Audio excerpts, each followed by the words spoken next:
Good afternoon to one and all present here. So, I'd like to tell you a story.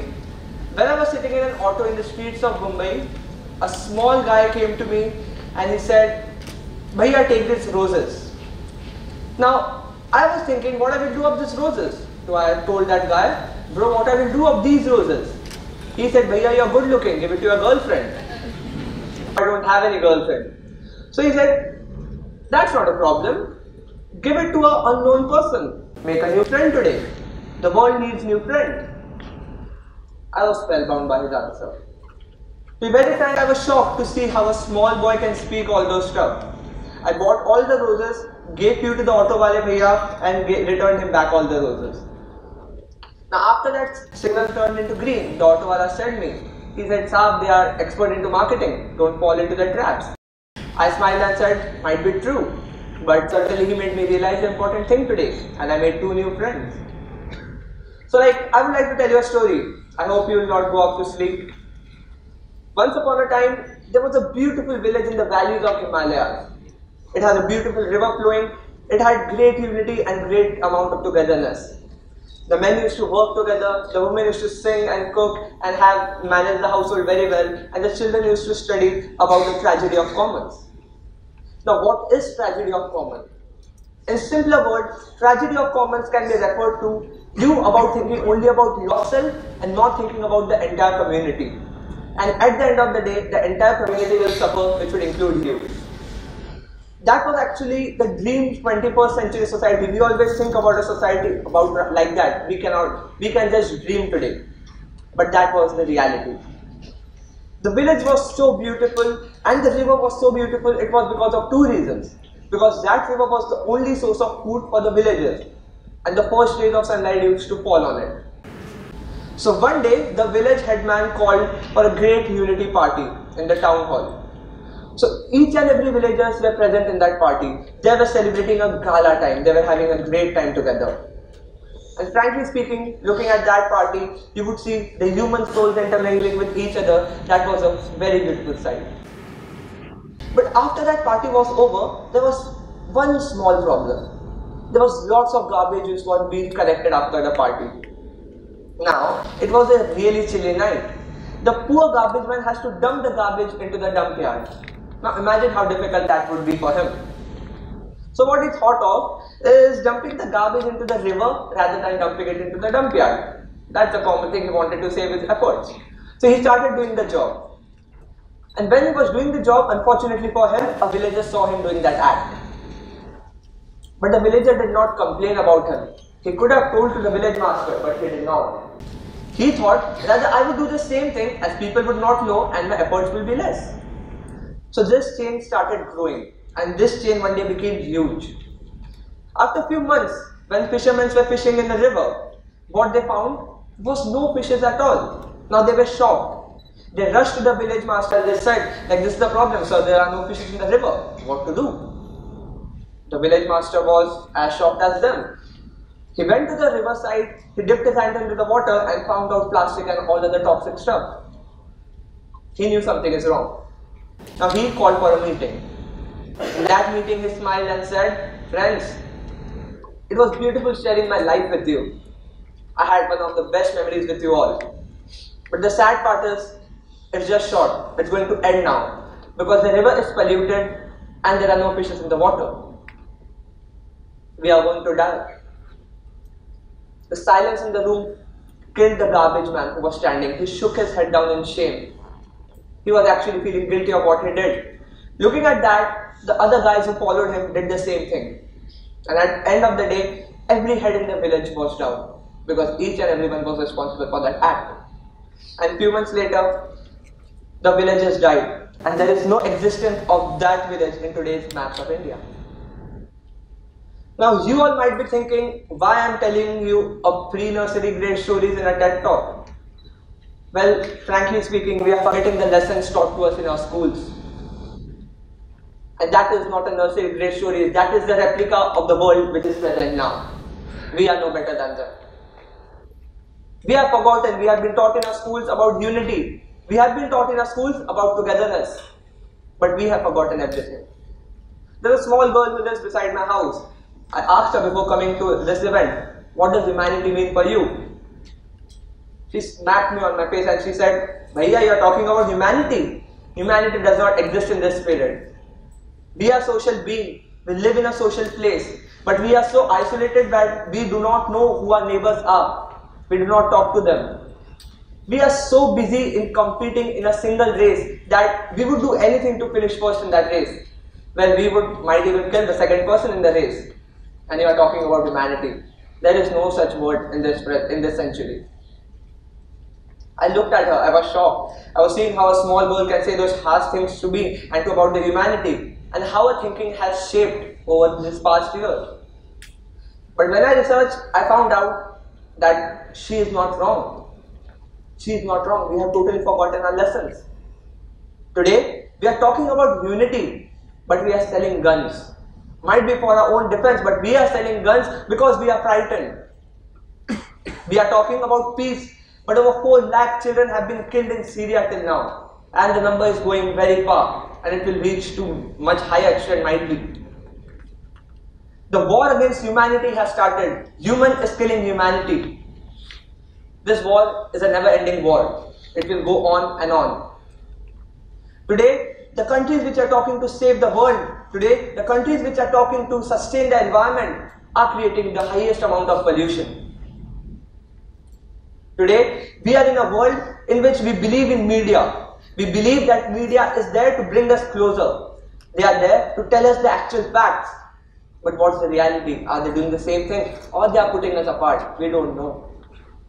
We want to empower people. We want to empower other minds, but we are so incapable. We are so incapable that we cannot even empower our own mind. This is the present scenario. We all say humanity, we all talk about humanity, but tell me a thing, if humanity is there, then how can we differentiate amongst people? How can everyone be so different? And if everyone is different, then how can we call that as humanity? I have seen no religion books discriminating about humanity or mankind. Mankind is one nation. And if there are any branches in the nation, it is we who have created that branches and not anyone else. We believe in God, we blindly trust Him, we share our problems with Him, but frankly speaking, He will be very sad to see this at this present moment, because He is not going to come to save us. He has created us so that we can save this entire world, but what are we actually doing? Well, if I see humanity, it is not to be just love, it is humanity. We should consider that we are in a superior position and we should respect everyone and we should help everyone who is below us. Now you all might be thinking, why a 19-year-old kid is talking about humanity in front of you. I'll tell you its answer.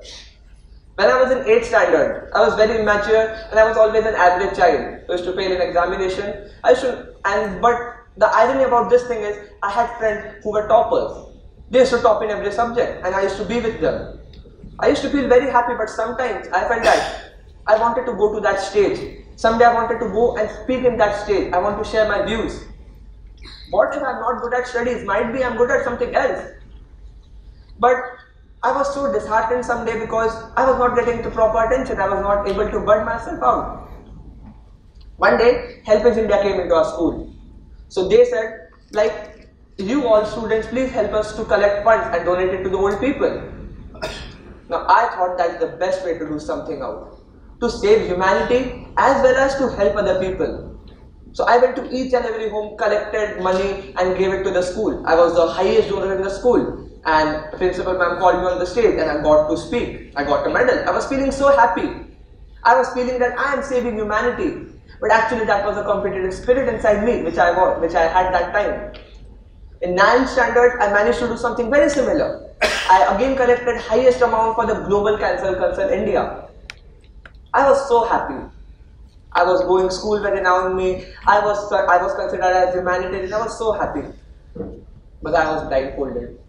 In 10th standard, I had a reality check. In 10th standard, we went to an old age home. There, everything was normal. But the only thing was, there were only old people and no one to take care of them. So one lady was sitting over there, I asked her, Auntie, why are you sitting here? Don't you have a home? She smiled. Her smile had no regrets, to be very honest, but she smiled and said, Beta, I have a home. but no one to take care. That lady opened my eyes. That lady made me realize what pain is. That lady made me realize what human suffering is. I was collecting money, I was donating to them. Will that help anyone? I don't think. That might give a temporary happiness. But seeing that lady stage, after seeing that lady stage, I used to be very sensitive towards the people who used to pull rickshaws, very old man pulling rickshaws. I used to read about drought-hit farmers. I used to feel sad. Because I considered them as a family. All of you present over here, I consider you as a family. If you are suffering from a problem, I will feel bad. And yes, you can call me the most selfish man in this room right now. You have all rights to do that. Because whenever I see photos in Syria, photos of people killing in Syria, I hear about war, I feel frightened that I am going to be the next victim who is going to get killed. Whenever I see terrorist news, whenever I open my TV, I see all the terrorist news, I feel afraid that my family is going to be killed. All the politics which is going on in the world, I do not understand that. But I have a fear that I am going to lose my family. And I do not want to do that. I am fear. I am just a 19-year-old kid filled with fear. I have not seen the entire life. I wish to do that. But I am very frightened that if this goes on, I barely can see. So to be on a very lighter note, now I would like to please everyone, please close your eyes and try to imagine few things. Imagine that this world is going to come to an end. There is no one in this world except for the person who is sitting beside you. You have lost your loved ones. You have lost the person whom you used to share all your secrets with. You have lost all your pet. Your favorite pet is no more. You have only two options. That is, either you die, or the second option is try to live with the person who is sitting beside you and fight against this scenario. Now, ladies and gentlemen, if you like to live, please open your eyes and just look at each other at least once. Because you all are going to who are with each other. There is no one going to help you all, but you are going to help each other. Now I'll tell you what's the most beautiful part about it. I will request everyone who is sitting beside each other to hold everyone's hand. I would request everyone please hold their hands. Now try to see this room. Look at each one of you. Look at everyone. The person sitting in this corner, the person sitting in that corner are connected through indirect medium. You all two poles are together now. That's the beauty of human connectivity. We all are being connected by some source or other. The clothes you are wearing, the gadgets you are using, everything is being connected by you some sort of other. And what can be more happier than this? If a room like this is a replica of the world, what can be more happier than this? We talk about one happiness. But happiness does not only reside up till you. Happiness will be if this entire room is happy. Then we cannot think of the one happiness.